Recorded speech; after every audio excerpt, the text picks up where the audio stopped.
প্রিয় শিক্ষার্থী বন্ধুরা, স্বাগত জানাচ্ছি আজকের টিউটোরিয়ালে। আশা করছি যে যেখান থেকে দেখছেন সবাই ভালো আছেন, সুস্থ আছেন এবং নিয়মিত গণিত চর্চা করছেন। ধারাবাহিকভাবে আলোচনা করছিলাম নবম দশম শ্রেণীর সাধারণ গণিতের ত্রিকোণমিতি। তাহলে শিক্ষার্থী বন্ধুরা, চলুন ত্রিকোণমিতি 9.2 এর পঞ্চম পর্বটি শুরু করা যাক।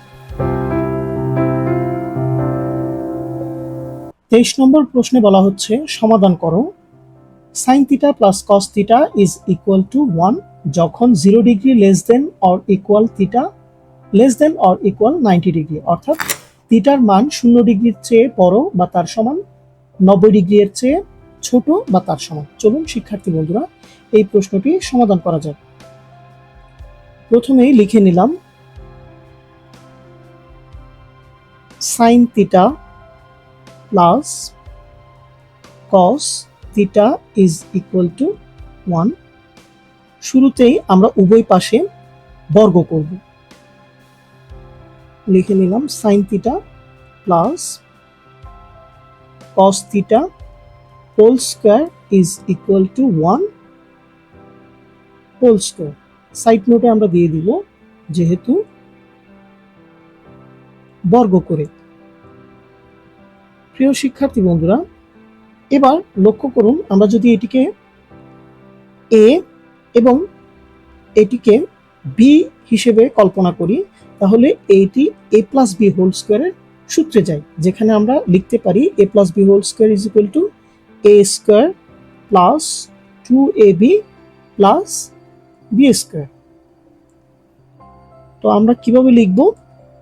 যেহেতু a সমান সাইন ধরেছি, সেই হিসেবে আমরা লিখব যে sine square theta plus 2 sine theta into cos theta plus cos square theta, অর্থাৎ a square plus 2ab plus b square. 1 এর স্কয়ার করলে হয় 1।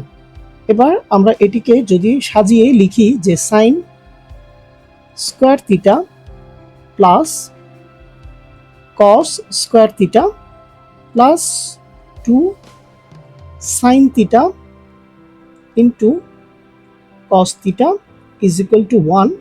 আমরা এখানে সাইন স্কয়ার থিটা এবং cos স্কয়ার থিটার পরিবর্তে লিখতে পারি 1, কারণ আমরা জানি যে sine square theta plus cos square theta is equal to 1। আমরা এখানে 1 লিখে দিলাম, তারপরে লিখলাম যে 2 into sine theta into cos theta is equal to 1। এবার বাম পাশের 1 কে আমরা পক্ষান্তর করে ডান পাশে নিয়ে যাব, তাহলে বাম পাশে থাকে 2 sin theta into cos theta is equal to 1 minus 1, আর 1 থেকে 1 বিয়োগ করলে আমরা পাই 0। এবার আমরা চাইলে 2 কে পক্ষান্তর করে ডান পাশে নিয়ে আসতে পারি, অথবা আমরা লিখতে পারি যে হয় 2 into sine theta is equal two 0 অথবা cos theta is equal two 0। প্রথমে আমরা লিখে নিলাম হয় 2 into sine theta is equal two 0 অথবা cos theta is equal two 0। প্রিয় শিক্ষার্থী বন্ধুরা, আমরা কেন লিখলাম যে sine theta 2 sine theta is equal two 0 অথবা cos theta is equal two 0? এর কারণ হচ্ছে, যদি দুই বা ততোধিক রাশির গুণফল 0 হয়, তাহলে আমরা প্রত্যেকটিকে আলাদা আলাদা করে ইজ ইকুয়াল টু 0 লিখতে পারি। কেন? আরেকটু যদি সহজভাবে ব্যাখ্যা করি, ধরুন আমি যদি এখানে যে cos থিটাটি রয়েছে, cos থিটাকে পক্ষান্তর করে বাম পক্ষ থেকে ডান পক্ষে নিয়ে যাই, তাহলে সেটি দাঁড়ায় 0 ডিভাইডেড বাই cos থিটা।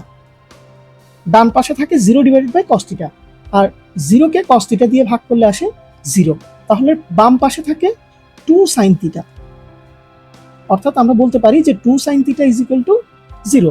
একইভাবে আমি যদি 2 sin থিটাকে পক্ষান্তর করে বাম পাশ থেকে ডান পাশে নিয়ে যাই, তাহলে আমরা পাই 0 divided by 2 sin theta is equal to কত আসে? একইভাবে রেজাল্ট আসে 0। ডান পাশে আসে 0 আর বাম পাশে থাকে cos থিটা, সে কারণে আমরা লিখতে পারি অথবা cos theta is equal two 0। আশা করি বুঝতে পেরেছেন। এবারে আমরা আলাদা আলাদা করে প্রত্যেকটার রেজাল্ট বের করার চেষ্টা করি। প্রথমে 2 কে পক্ষান্তর করে বাম পাশ থেকে ডান পাশে নিয়ে গেলে আমরা পাই 0 ডিভাইডেড বাই 2, আর 0 কে 2 দ্বারা ভাগ করলে আমরা পাই 0। আমরা 0টা লিখে দিলাম। এবার আমরা sine theta is equal two যে 0 রয়েছে, 0 এর পরিবর্তে সাইন কত ডিগ্রির মান 0 হয় সেটি লিখব। আমরা জানি যে সাইন 0 ডিগ্রির মান 0, তাই আমরা এখানে লিখে দিলাম 0 এর পরিবর্তে 0 ডিগ্রি। এবার উভয় পক্ষে যদি আমরা কি করি, সাইন থিটা বাদ দিয়ে দেই, তাহলে আমরা এখানে থিটা ইজ ইকুয়াল টু কত পাই, 0 ডিগ্রি।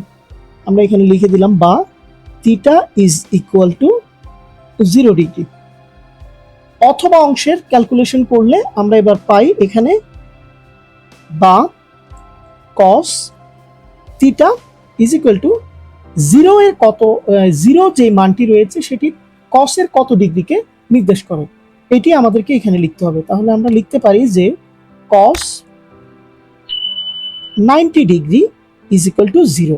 যেহেতু cos 90 degree is equal two 0, সেক্ষেত্রে আমরা 0 এর পরিবর্তে লিখে দিলাম cos 90 ডিগ্রি। এখানেও আমরা উভয় পাশে cos বাদ দিয়ে দিলে আমরা পেয়ে যাই theta is equal two 90 degree. আমরা আমাদের কাঙ্ক্ষিত রিকোয়ারমেন্টে পৌঁছে গেছি। সুতরাং আমরা লিখতে পারি যে theta is equal two 0 degree বা 90 ডিগ্রি, যেখানে আমাদেরকে রিকোয়ারমেন্টে দেওয়া হয়েছিল যে 0 degree less than or equal theta less than or equal 90 degree. আমরা আমাদের কাঙ্ক্ষিত উত্তরটি পেয়ে গেলাম। আশা করি বুঝতে পেরেছেন। 24 নম্বর প্রশ্নে বলা হচ্ছে সমাধান করো cos square theta minus sine square theta is equal two 2 minus 5 cos theta যখন থিটা সূক্ষ্মকোণ। চলুন শিক্ষার্থী বন্ধুরা এই প্রশ্নটি সমাধান করা যাক। প্রথমে আমরা লিখে নিলাম cos square theta minus sine square theta is equal two 2 minus 5 cos theta.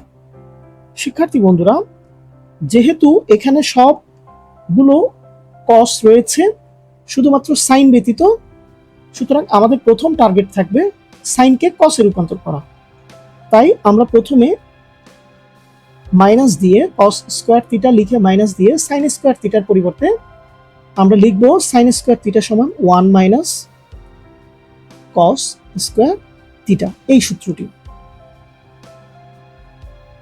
2 minus 5 cos theta লিখে দিলাম ডান পাশে। এবার আমরা ব্র্যাকেট তুলে দিব। ব্র্যাকেট তুলে দিয়ে আমরা লিখতে পারি যে cos স্কয়ার থিটা প্লাস এবং মাইনাস গুণ করলে হয় মাইনাস 1, মাইনাস এবং মাইনাস গুণ করলে হয় minus minus plus cos square theta.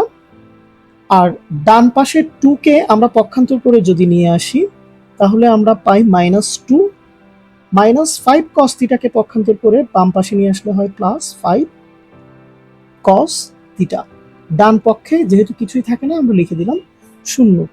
এবার আমরা বাম পক্ষে যোগ বিয়োগ করব। আমরা এখানে cos স্কয়ার থিটা এবং cos স্কয়ার থিটা দুটো একসাথে যোগ করলে পাই 2 cos স্কয়ার থিটা। তারপর মাইনাস 1 এবং মাইনাস 2 যোগ করলে আমরা পাই মাইনাস 3। এটি আমরা একেবারে শেষের দিকে লিখব, তার আগে লিখে নিই 5 cos থিটা, দেন লিখলাম মাইনাস 3 ইজ ইকুয়াল টু 0। এবার আমরা এই অংশটিকে মিডল টার্ম ফ্যাক্টর করব। শিক্ষার্থী বন্ধুরা, মিডল টার্ম ফ্যাক্টরটি আমরা যদি করতে যাই তাহলে আমরা এটাকে একটি রূপক অর্থে এভাবে সাজিয়ে লিখি। ধরি যে cos এর পরিবর্তে a কল্পনা করি, তাহলে এটি দাঁড়ায় 2a square plus 5a minus 3 is equal two 0। এবার আমরা 3 এবং 2 গুণ করলে পাই ধ্রুবক এবং চলক এর সহগ 2, গুণ করলে আমরা পাই 3 দুগুণে 6। ছয়কে আমরা অনেকভাবে বিশ্লেষণ করতে পারি, যেমন 3 এবং 2 বিশ্লেষণ করে লিখতে পারি যে 3 প্লাস 2 ইজ ইকুয়াল টু 5 হয়, অর্থাৎ এটি মিলে যায়। তবে আমরা এভাবে করে লিখলে আমাদের মিডল টার্ম ফ্যাক্টরটি গ্রহণযোগ্য হবে না, তাই আমরা অন্য একটি পদ্ধতিতে লিখব। অর্থাৎ 6 দিয়ে যদি আমরা 6কে ভাগ করি তাহলে পাই 1, 6 থেকে আমরা 1 বিয়োগ করলে আমরা পাই 5। আমরা এই বিশ্লেষণটা ব্যবহার করব। তো আমরা এখানে লিখতে পারি যে 2a square plus 6a minus a minus 3 is equal two 0। এখন আপনার মনে প্রশ্ন থাকতে পারে, কেন আমি এটি ব্যবহার করছি না 3 প্লাস 2 দিয়ে কেন করছি না, সেটির ব্যাখ্যাও দিচ্ছি। তার আগে এই পদ্ধতিটা একটু সলভ করে নিই। তাহলে আমরা এটি যখন লিখলাম এইভাবে করে আমরা এখানেও লিখে দেই যে বা 2 cos square theta plus 6 cos theta minus cos theta minus 3 is equal two 0। বা এবার আমরা যদি উভয় পাশ থেকে কমন নেই, প্রথম দুটি পদ থেকে 2 cos থিটা কমন যাই, 2 cos থিটা কমন নিলে এখানে 2 cos দিয়ে 2 cos স্কোয়ারকে ভাগ করলে শুধু থাকে cos থিটা, আর প্লাস 6 cos থিটাকে ভাগ করলে শুধু থাকে 3। আর এই দুটো অংশ থেকে, দুটো পদ থেকে যদি আমরা -1 কমন নেই, 1 কমন যাবে, মাইনাসে মাইনাসে প্লাস, শুধু cos থিটা, মাইনাসে মাইনাসে প্লাস, এখানে থাকে 3। শিক্ষার্থী বন্ধুরা লক্ষ্য করুন, আমরা যখন মিডল টার্ম ফ্যাক্টর করলাম, মিডল টার্ম ফ্যাক্টরে এই যে দুটো পদ তৈরি হলো, এই দুটো পদের মধ্যে একটি কমন ফ্যাক্টর চলে আসছে, সেটা হচ্ছে cos theta plus 3, cos theta plus 3। কিন্তু যদি আমরা এই 3 এবং 2 দিয়ে করতাম তাহলে এই যে দুটি পদ মিলে গেল, এটি মিলতো না। দেখুন আমরা একটু করে দেখাই। ফর এক্সাম্পল আমরা যদি এটার পরিবর্তে লিখি যে 2a square plus 3a plus 2a minus 3 is equal two 0। এখানে আমরা কমন নিতে পারি a কমন নিলে এখানে থাকে 2a প্লাস, শুধু এখানে থাকে 3। কিন্তু আমরা এই দুটো থেকে যদি কিছুই কমন না নিই, ধরুন আমরা এখানে প্লাস কমন নিলাম, থাকে কত 2a মাইনাস 3। দেখুন আমরা কিন্তু এখানে এই যে অংশটি, এই অংশের সাথে এই অংশের মিল না থাকার কারণে পরবর্তী ধাপে আমরা কোনো কমন নিতে পারবো না, যেখানে এই ক্ষেত্রে 6 এবং a নিলে কমন নেওয়া সুযোগ আছে। সেই কারণেই আমরা 6 এবং 1 এর বিশ্লেষণটি ব্যবহার করেছি, যার ফলে আমরা এখন এখানে কমন নিব। লিখলাম যে cos থিটা প্লাস 3 কমন নিলে আমাদের এখানে আসে শুধু 2 cos theta minus 1 is equal two 0। এবার আমরা লিখব হয় cos theta plus 3 is equal two 0 অথবা 2 cos theta minus 1 is equal two 0। কারণ আমরা জানি যে দুটি রাশি বা দুই বা ততোধিক রাশির গুণফল ইকুয়াল 0 হলে প্রত্যেকটা রাশি সমান আমি আলাদা করে 0 লিখতে পারি। আমরা এবার এখানে লিখে দিলাম যে cos theta is equal two minus 3, বা এই অংশে লিখলাম 2 cos থিটা মাইনাস 1কে পক্ষান্তর করে ডান পাশে নিয়ে গেলাম প্লাস 1, 2টা cos এর সাথে গুণ অবস্থায় আছে, আমি পক্ষান্তর করে বাম পাশ থেকে ডান পাশে নিয়ে গেলে হয় 1/2।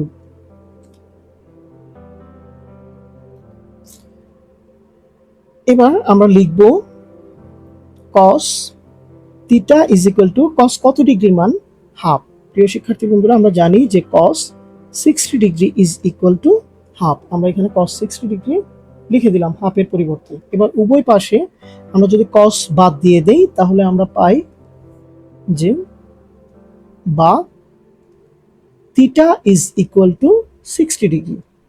শিক্ষার্থী বন্ধুরা এখানে cos theta is equal two -3 গ্রহণযোগ্য নয়। কেন গ্রহণযোগ্য নয়? কারণ হিসেবে আমরা লিখতে পারি যে -1 less than or equal cos theta less than or equal 1। প্রিয় শিক্ষার্থী বন্ধুরা, আমরা এখানে বলতে পারি যে -1 এর চেয়ে ছোট কিংবা 1 এর চেয়ে বড় হতে পারে না, সে কারণে cos θ -3 গ্রহণযোগ্য নয়। সুতরাং আমরা এখানে লিখে দিতে পারি যে θ 60 ডিগ্রি, যা একটি সূক্ষ্মকোণ। আশা করি বুঝতে পেরেছেন। 25 নম্বর প্রশ্নে বলা হচ্ছে সমাধান করো 2 sin স্কয়ার θ প্লাস 3 cos θ -3 0 যখন θ সূক্ষ্মকোণ। চলুন শিক্ষার্থী বন্ধুরা এই প্রশ্নটি সমাধান করা যাক।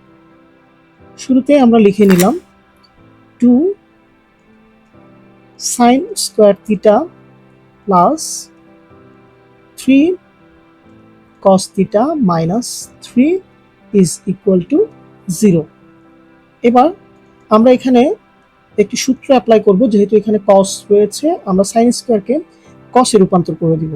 তাহলে আমরা লিখতে পারি যে sin স্কয়ার θ 1 cos স্কয়ার θ। এই সূত্রটি আমরা এখানে অ্যাপ্লাই করলাম। দেন লিখে দিলাম 3 cos θ -3 0। এবার আমরা ব্র্যাকেট তুলে দিব। 2 × 1 করলে হয় 2, প্লাসে মাইনাসে মাইনাস, 2 × cos স্কয়ার θ করলে হয় cos 2 cos স্কয়ার θ প্লাস থাকে 3 cos θ -3 0। এবার আমরা এখানে যোগ বিয়োগ করলে পাই, প্রথমে লিখে নিলাম -2 cos স্কয়ার θ প্লাস 3 cos θ, -3 থেকে +2 চলে গেলে আমরা পাই -1 0। এবার আমরা এখানে একটি মাইনাস কমন নিব। মাইনাস কমন নিলে আমরা পাই মাইনাসে মাইনাসে প্লাস 2 cos স্কয়ার θ প্লাসে মাইনাসে -3 cos θ মাইনাসে মাইনাসে প্লাস 1 0। এবার এই মাইনাসটিকে বাদ দেওয়ার জন্য আমরা উভয় পক্ষে -1 দ্বারা গুণ করব। 1 দ্বারা যদি আমরা গুণ করি তাহলে মাইনাসে মাইনাসে প্লাস হয়ে এখানে থাকবে 2 cos স্কয়ার θ -3 cos θ প্লাস 1 0। চাইলে আমরা এখানে লিখে দিতে পারি উভয় পক্ষকে -1 দ্বারা গুণ করে। এবার আমরা এখানে মিডল টার্ম ফ্যাক্টর করব। মিডল টার্ম ফ্যাক্টর করলে আমরা লিখতে পারি যে 2 × 1, 2 এবং 1 গুণ করলে হয় 2, 2 কে বিশ্লেষণ করলে 2 কে যদি আমরা এখানে বিশ্লেষণ করি 2 × 1 আকারে লিখতে পারি। আবার -3 যদি আমরা মিডল টার্ম মাঝখানে 3 টাকে মেলাতে চাই তাহলে আমরা এটাকে লিখতে পারি -2 -1। সাজিয়ে লিখলে পাই 2 cos square θ -2 cos θ cos θ plus 1 0। এবার প্রতি দুটো পদ থেকে আমরা যদি কমন নেই, আমরা এই দুটো পদ থেকে যদি কমন নেই কি পাই, 2 cos θ কমন যায়, এখানে কমন নিলে এখানে থাকে যে cos θ মাইনাস এখানে 2 cos কে 2 cos দিয়ে ভাগ করলে শুধু 1 থাকে। এবার পরবর্তী দুটি পদ, এই দুটো থেকে আমরা -1 কমন নিব। -1 কমন নিলে মাইনাসে মাইনাসে হয়ে যায় প্লাস, cos θ প্লাসে মাইনাসে হয় -1। এবং লক্ষ্য করলে দেখতে পাবেন যে আমাদের এই দুটো পদের মধ্যে cos θ -1 cos θ -1 মিলে গেছে, অর্থাৎ আমাদের মিডল টার্ম ফ্যাক্টরটি সঠিক আছে। এবার এই দুটো পদ থেকে যদি আমরা cos θ -1 কমন নেই তাহলে আমরা পাই যে cos θ -1 ইন্টু 2 cos θ -1 0। যেহেতু দুটো পদের বা ততোধিক পদের গুণফল 0, সুতরাং আমরা আলাদা করে লিখতে পারি প্রত্যেকটি পদ সমান আলাদা করে 0। তাহলে আমরা লিখি যে হয় cos θ -1 0 অথবা 2 cos theta minus 1 is equal to 0। প্রথম অংশে আমরা cos theta কে রেখে 1 কে পক্ষান্তর করলে -1 ডান পাশে এসে হয়ে যায় 1, বা এবার আমরা cos theta is equal to লিখব 1 এর পরিবর্তে cos কত ডিগ্রির মান 1 সেটি লিখব। আমরা জানি যে cos 0 ডিগ্রি এর মান হচ্ছে 1। এবার উভয় পক্ষে যদি আমরা cos কে বাদ দিয়ে দেই তাহলে আমরা থিটা সমান পেয়ে যাই কত 0, বাদ দিয়ে লিখে দিলাম যে theta is equal two 0 degree. এবার অথবা অংশে আমরা লিখলাম বা 2 cos থিটা কে রেখে 1 কে পক্ষান্তর করলে -1 ডান পাশে এসে +1 হয়ে যায়। এবার 2 কে পক্ষান্তর করব, cos theta is equal two গুণ অবস্থায় থাকা 2 কে পক্ষান্তর করলে হয় 1/2 ভাগ হয়ে যায়। এবার আমরা এখানে লিখতে পারি যে cos কত ডিগ্রির মান হাফ। শিক্ষার্থী বন্ধুরা, আমরা জানি যে cos theta is equal two cos 60 degree এর মান হাফ, অতএব আমরা এখানে লিখে দিব cos 60 ডিগ্রি। বা এখানেও আমরা উভয় থেকে cos বাদ দিয়ে দিলে পাই theta is equal to 60 degree. যেহেতু আমাদেরকে প্রশ্নে বলা হয়েছে যে থিটা একটি সূক্ষ্মকোণ, অতএব আমরা লিখতে পারি যে সুতরাং theta is equal to 60 degree. এটি আমাদের কাঙ্ক্ষিত সমাধান, আশা করি বুঝতে পেরেছেন। আর থিটা ইজ ইকুয়াল টু 0 কেন গ্রহণযোগ্য হবে না? কারণ আমরা জানি যে 0 থেকে বড় এবং 90 ডিগ্রি থেকে ছোট কোণকে সূক্ষ্মকোণ বলা হয়। আশা করি বুঝতে পেরেছেন। 26 নম্বর প্রশ্নে বলা হচ্ছে সমাধান করো tan square theta minus 1 plus √3 into tan theta plus √3 is equal two 0। চলুন শিক্ষার্থী বন্ধুরা এই প্রশ্নটি সমাধান করা যাক। শুরুতেই লিখে নিলাম tan square theta minus 1 plus √3 into tan theta plus √3 is equal two 0।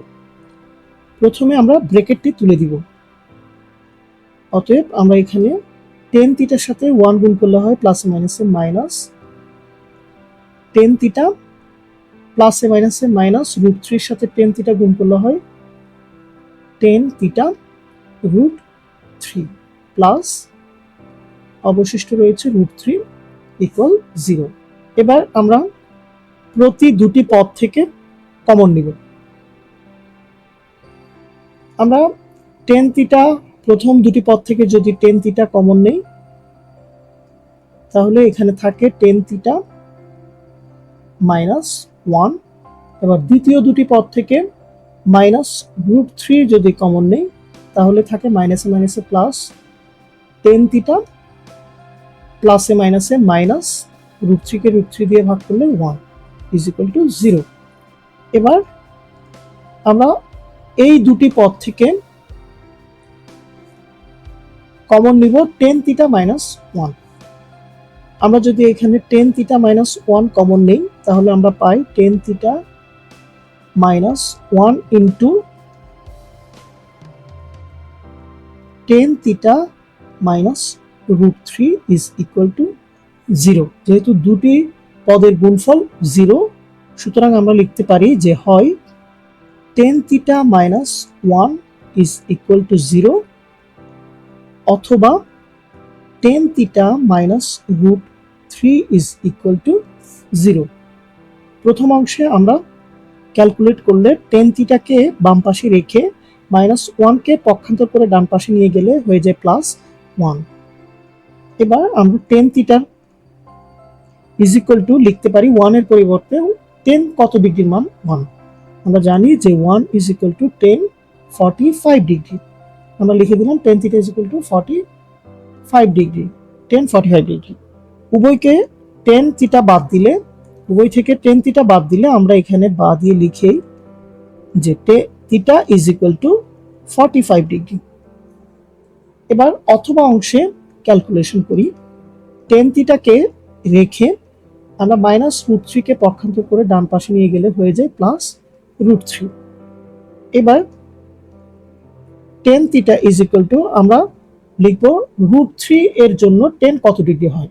আমরা জানি যে 60 ডিগ্রি ইজ ইকুয়াল টু √3। এবার একইভাবে আমরা উভয় থেকে এখানে যদি টেন থিটা বাদ দিয়ে দিই, 10 বাদ দিই, তাহলে আমরা এখানে পাই যে theta is equal to 60 degree. সুতরাং আমরা লিখতে পারি যে theta is equal two 45 degree বা 60 ডিগ্রি। এটাই নির্ণয় সমাধান। আশা করি বুঝতে পেরেছেন। 27 নম্বর প্রশ্নে বলা হচ্ছে মান নির্ণয় করো 3 cot square 60 degree plus 1/4 cosec square 30 degree plus 5 sin square 40 degree minus 4 cos square 60 degree. চলুন শিক্ষার্থী বন্ধুরা এই প্রশ্নটি সমাধান করা যাক। আমরা এখানেই লিখে নেই পরবর্তী লাইন। 3 দিলাম। cot 60 ডিগ্রি এর মান কত?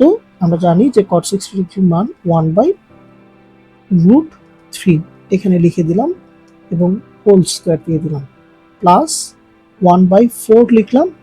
লেখার পর এবার আমরা লিখব কোসেক 30 ডিগ্রি এর মান। কোসেক 30 ডিগ্রির মান 2 স্কয়ার দিয়ে দিলাম প্লাস 5 লেখার পর sin 45 ডিগ্রির মান লিখব। আমরা জানি sin 45 ডিগ্রির মান 1/√2 1/√2 লিখে স্কয়ার দিয়ে দিলাম মাইনাস 4 দিয়ে এবার cos 60 ডিগ্রি এর মান লিখব। cos 60 ডিগ্রি এর মান হচ্ছে 1/2।